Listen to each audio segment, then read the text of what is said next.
Have you ever wondered why the United States government is so corrupt? In my last couple of videos, I've been talking about the history of it, and we're going from them times to now. And we're at this point of history where we have to dive into the Confederate States of America. See, when the Confederacy constitutionally seceded from the United States, these bankers, or the Rothschilds, saw yet again another opportunity to become rich off the harvest of debt. And they offered President Lincoln the opportunity to bring the South back into the Union by force, but at a 30% interest. And Lincoln's direct quote was that he would not embark on freeing a black man by bringing the whites into slavery to the bankers. So he used his authority as the president to offer a new currency called the greenback. And this was a direct threat to the wealth and power of the central banks of America.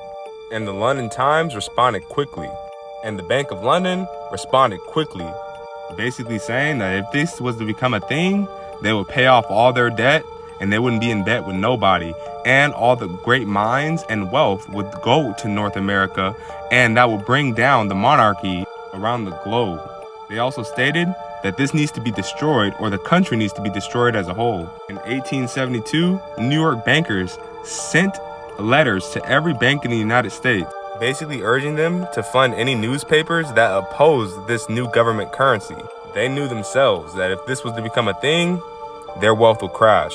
And goaded by the private banks, much of Europe was actually for this Confederacy. And they expected that if they were to help the Confederacy, they would bring an end to Lincoln's greenbacks. They were so extreme about it that France and Great Britain considered an outright attack on the United States in support of the Confederacy. But they were held at bay by none other than Russia. See, a lot of people don't know that black people would still be in slavery if it wasn't for Russia's help. Because if these two strong powers came into the United States, we for sure wouldn't have won that Civil War. See, Russia was already without a central bank, so they was all for the United States having their own government currency. And without European intervention, the Union ended up winning the Civil War.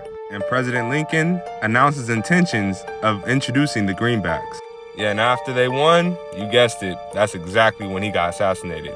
And following his assassination, these greenbacks was pulled off the market. And the people of the United States was forced back into debt and were forced to go back to these banknotes from these central bankers. And this time with an excessive interest rate. Yeah, these men, when they want something done, they're gonna get somebody killed for it. And they don't care who dies in the process. Like for part 4, because we're going into the Federal Reserve next.